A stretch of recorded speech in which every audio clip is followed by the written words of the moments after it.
नमस्कार, good morning. Sir. मी Anil R Jipkate, शिल्पनिदेशक संदाता, संत जगनाणे महाराज शासकीय औद्योगिक प्रशिक्षण संस्था नागपूर आपले सहर्ष स्वागत करीत आहे. या व्हिडिओमध्ये आपण बघणार आहोत general discipline in the institute, म्हणजे संस्थेत पाळावयाची शिस्त. आपण या पाठामध्ये बघणार आहोत. आपल्याला संस्थेमध्ये शिकत असताना कशा पद्धतीनं राहायचं आहे, कशा पद्धतीनं संस्थेचं नाव मोठं करायचं आहे, आणि हे शक्य आहे आपल्या डिसिप्लिन द्वारे. आपल्याला काय वाटते की आपल्या जीवनामध्ये डिसिप्लिन पाहिजे की नको? विद्यार्थ्यांसाठी अत्यावश्यक आहे की नाही? शिक्षकांसाठी सुद्धा आवश्यक आहे. म्हणजे प्रत्येक माणूस जर जीवनामध्ये जर शिस्त बाळगली तर तो निश्चितच यशस्वी होण्याचा मार्गक्रमण करतो. कारण त्याला चांगल्या सवयी लागतात आणि यासाठी लागते सेल्फ मोटिवेशन. जोपर्यंत आपण स्वतःला सेल्फ मोटिवेट करत राहणार नाही तोपर्यंत आपण एका शिस्तीमध्ये एक यशस्वी जीवन पार करू शकणार नाही. तर आपण सविस्तर बघूया. General discipline in the institute आपण शासकीय औद्योगिक प्रशिक्षण संस्थांमध्ये भाग म्हणजे ऍडमिशन घेतला आणि आपली संस्था आपल्या शिस्तीनं एखादी नाव मोठं होते. कारण ज्या संस्थेमधील प्रशिक्षणार्थी जर डिसिप्लिन नसतील तर ती संस्था सुद्धा नावारूपाला येत नाही. तर त्याचे फायदे आपल्यासाठी आहेत, आपल्या संस्थेसाठी सुद्धा आहेत. वेल्डर व्यवसायाचे प्रशिक्षणार्थी आपण भाग होणार आहोत 1 वर्षानंतर एखाद्या औद्योगिक आस्थापनामध्ये किंवा एखाद्या शासकीय आस्थापनामध्ये जिथं आपल्याला नोकरीची संधी मिळणार किंवा आपण उच्च शिक्षण घेणार आहात आणि त्यावेळी तुम्ही आज जी स्वतःला शिस्त लावणार आहात ती शिस्त तुम्हाला जीवनभरासाठी कामात येणार आहे. तर हे होत असताना आपण जेव्हा येणार इथे आयटीआयला येणार तेव्हा आयटीआयमध्ये 2 शिफ्ट असतात, एक सकाळपाळी आणि एक दुपारपाळी. तर जो आपल्याला वेळापत्रक ठरवून दिलेला आहे त्या वेळापत्रकानुसार आपण मिनिमम कमीत कमी 10 मिनिटे अगोदर पोहोचणं आवश्यक आहे. जेणेकरून आपल्याला प्रात्यक्षिकाला सुरुवात करण्यासाठी जी मशीनची तयारी आहे किंवा आपलं अजून पुन्हा आपल्या व्यवसायातील ज्या मशीन्स आणि बाकीचा जो परिसर आहे तो मेंटेन करण्यासाठी आपल्याला वेळ मिळेल. तर जेव्हा क्लास सुरू होईल त्यावेळेस सर्व विद्यार्थी आपल्या अप टू डेट टाइमवर पोहोचले पाहिजेत. ही एक पहिली शिस्त आपल्याला लावायची. त्यानंतर दुसरी शिस्त आहे, आपण आयटीआय मध्ये येणार त्यावेळेस आयटीआयने ठरवून दिलेला जो गणवेश आहे तो गणवेश आणि सोबत आपला स्वतःचा आय कार्ड. त्यानंतर सेफ्टी शूज. आणि येत असताना आपण जेव्हा सार्वजनिक वाहनाने येणार आहात किंवा आपण स्वतःचे व्हेकल घेऊन येणार आहात तेव्हा आपण 18 वर्ष पूर्ण झाले असेल तरच आपले व्हेकल घेऊन यावे. आणि 18 वर्ष पूर्ण झाल्यानंतर आपण लायसन काढून आपण संस्थेमध्ये आपली व्हेकल आणावी. व्हेकल आणत असताना हेल्मेट वापरणं विसरू नका. कारण आपली सुरक्षितता हे महत्वाची आहे, तुमची सुद्धा आणि दुसऱ्याची सुद्धा. कारण आपण या देशाचे नागरिक आहोत, शुद्ध नागरिक आहोत आणि आपण टेक्निकल फील्डमध्ये लोक आहोत. तेव्हा ह्या गोष्टीचं पालन करणं, ही शिस्त बाळगणं अत्यावश्यक आहे, ॲज अ विद्यार्थी म्हणून आणि होणारे भावी नागरिक म्हणून. त्यानंतर आपण क्लासला जेव्हा येत आहे तेव्हा आपल्याला दिलेला जो क्लास असेल, प्रॅक्टिकल असेल किंवा थेरी पिरियड असतील तेव्हा त्या पिरियडला सुद्धा बिफोर पोहोचा. जेणेकरून आपल्याला येणारा शिल्पनिदेशक हे आपली वाट बघायची गरज पडणार नाही. त्यामुळे आपल्याला जीवनात नेहमी एक शिस्त लागेल आणि त्या शिस्तीच्या माध्यमातून तुम्ही एक वक्तशीरपणा आपल्याकडे येईल. त्यामुळे आपल्याला जेव्हा आस्थापनामध्ये जाणार इथं प्रशिक्षण पूर्ण केल्यानंतर तेव्हा आपल्याला अडचण जाणार नाही. हा सुद्धा एक फायदा आपल्याला या माध्यमातून भेटेल, आपल्याला सवय लागेल.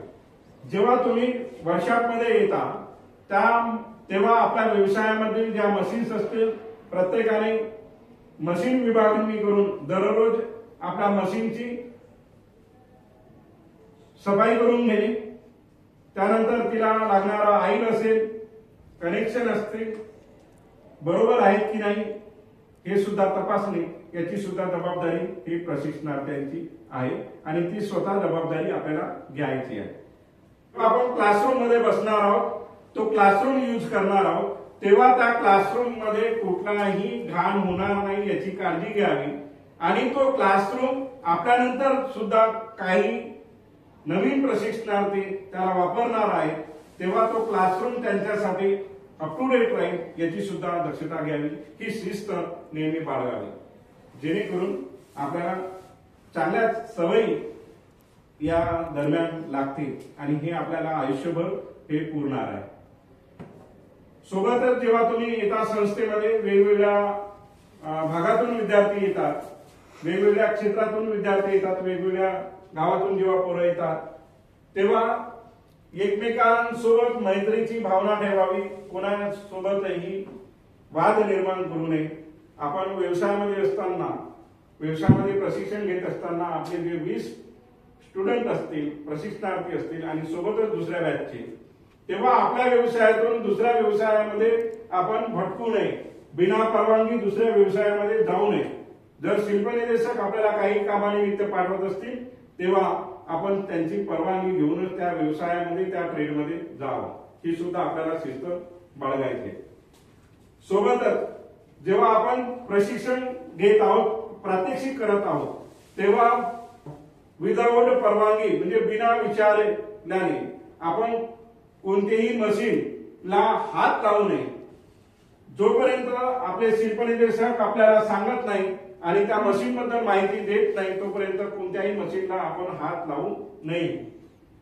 आपल्याला जर काही जाणूनच घ्यायचं असेल तर आपल्या शिल्पनिदेशकांची परवानगी घ्यावी आणि सर्वप्रथम त्या मशीन बद्दलची संपूर्ण तांत्रिक माहिती, टेक्निकल इन्फॉर्मेशन सर्व जाणून घ्यावी आणि त्यानंतरच आपण त्या मशीनला आपण शिल्पनिदेशकांच्या समक्ष त्या मशीनवर आपण प्रात्यक्षिक करावं, ही सुद्धा सूचना महत्वाची आहे. वेल्डर व्यवसायामध्ये गॅस वेल्डिंग, ऑक्सिडायझिंग गॅस वेल्डिंगचा जेव्हा प्रॅक्टिकल होते तेव्हा अत्यंत काळजी घेणं गरजेचं आहे. जेव्हा आपण काम करतो तेव्हा आपली सुरक्षा आणि काम करत असताना हत्यार कसे वापरायचे, हत्यार वापरत असताना सुद्धा अपघात होतात चुकीच्या पद्धतीने जर वापरले तर. गॅस वेल्डिंग करत असताना आपण फ्लेम तयार करतो आणि त्यावेळेस आपले शिल्पनिदेशक ज्या सूचना देतील की कशा पद्धतीची काळजी घ्यायची आहे, आर वेल्डिंग करत असताना कशी काळजी घ्यायची आहे, गॅस वेल्डिंग करताना कशी काळजी घ्यायची आहे, प्रत्येक मशीनची एक वेगवेगळ्या पद्धतीची एसओपी असते, म्हणजे स्टँडर्ड ऑपरेटिंग प्रोसेस असते की त्याला कशा पद्धतीनं वापरायचं, त्या पद्धतीनं त्याचा उपयोग करावा. आणखी जेव्हा आपण थेरी क्लासला जाणार आणि आपले शिल्पनिदेशक आपल्याला होमवर्क देतील, तो होमवर्क त्याच दिवशी पूर्ण करण्याचा प्रयत्न करावा, त्यावेळी तो काम करावा, जेणेकरून आपण दुसऱ्या दिवशी अजून पुन्हा आपल्याकडे तो होमवर्क जमा होणार नाही आणि दररोजचं काम दररोज करण्याचा प्रयत्न करावा. कारण येणारी परीक्षा ही आपल्याला सीबीटी स्वरूपाची परीक्षा आहे. संपूर्ण अभ्यासक्रम हा वर्षभरामध्ये आपल्याला पूर्ण करायचा आहे आणि बरेचसे उपक्रम शासनाचे चालत असतात, त्यामुळे आपल्याला आपल्या अभ्यासक्रमातून काही वेळ तिकडे सुद्धा द्यावा लागते. सोबतच आपल्याला इंडस्ट्रियल व्हिजिट हा सुद्धा एक भाग आहे आपल्या प्रशिक्षणाचा. तेव्हा त्या इंडस्ट्रियल व्हिजिट मध्ये जात असताना संपूर्ण सूचनेचे पालन करावे आणि सेफ्टी इक्विपमेंटचा वापर करावा. प्रात्यक्षिक करत असताना पीपीई किट घालूनच आपण प्रात्यक्षिक करावे, ही सुद्धा आपण सवय लावावी, ही शिस्त नेहमी बाळगावी. सोबतच वर्षभरामध्ये जे उपक्रम चालतात म्हणजे अभ्यासक्रमाशी संबंधित आपल्याला प्रॅक्टिकल असेल, जॉब शीट असेल, हे सर्व ट्रेड थेरी असेल आणि ट्रेड प्रॅक्टिकल असेल, याचा होमवर्क सुद्धा वेळच्या वेळी पूर्ण करावा. त्यामध्ये असेसमेंट होते आणि त्यावर आपल्याला मार्क मिळतात. वर्षभर नियमित मासिक टेस्ट त्रैमासिक टेस्ट आणि 6 मासिक टेस्ट आणि वार्षिक टेस्ट या पद्धतीने सुद्धा टेस्ट घेतल्या जातात. त्या टेस्टला अबसेंट राहू नये आणि त्या टेस्ट द्यावा, जेणेकरून आपल्याला इंटरनल मार्क हे चांगले मिळून आपण चांगले मार्क मिळवू शकता. तर हा सुद्धा अभ्यासक्रमाशी संबंधित आपल्याला शिस्त बाळगायचा आहे आणि नियमित अभ्यास करायचा आहे. ज्या गोष्टी आपल्याला समजल्या नाही त्या वेळच्या वेळी शिल्पनिदेशकांना आपल्या विचारावं आणि कुठलाही संकोच बाळगू नये आणि क्युरियोसिटी या माध्यमातून आपली वाढवावी. त्यामुळे आपल्या आयडियाज डेव्हलप होतात. आपल्याला वर्षभरामध्ये प्रोजेक्ट सुद्धा दिला जातो, तो प्रोजेक्ट मध्ये सुद्धा भाग घ्यावा. नवीन नवीन आयडिया, न्यू आयडिया हे शिकत असताना जनरेट होतात आणि त्या आयडिया होत असताना, प्रोजेक्ट करत असताना लोकांच्या समस्या आपण या प्रोजेक्टद्वारे सॉल्व्ह करू शकतो का हे सुद्धा बघावं. हा एक आपला नेहमीचा शिस्तीचा भाग आहे. तर ह्या गोष्टी जर आपण करत राहिले तर आपण निश्चितच यशस्वी व्हाल आणि जेवढे आपल्याला स्किल शिकवल्या जातात ते स्किल आत्मसात करण्याचा सुद्धा प्रयत्न करावा. आणि ऑन जॉब ट्रेनिंग हे कुठलेही कारण न सांगता पूर्ण करावी. इंडस्ट्रीमध्ये जात असताना आपण इंडस्ट्रीमध्ये मिळणाऱ्या ज्या सूचना आहेत त्याचं सुद्धा पालन करावं आणि आपलं कौशल्य मिळवण्याचा जास्तीत जास्त प्रयत्न करावा. कारण कौशल्य असेल तर कौतुक होईल आपलं आणि जगामध्ये जी मागणी आहे वेल्डर व्यवसायाच्या विद्यार्थ्यांसाठी, प्रशिक्षणार्थ्यांसाठी ती याद्वारे आपल्याला निश्चितच मिळेल. तर आपण असंच शिस्तीमध्ये राहावं अशी अपेक्षा व्यक्त करतो.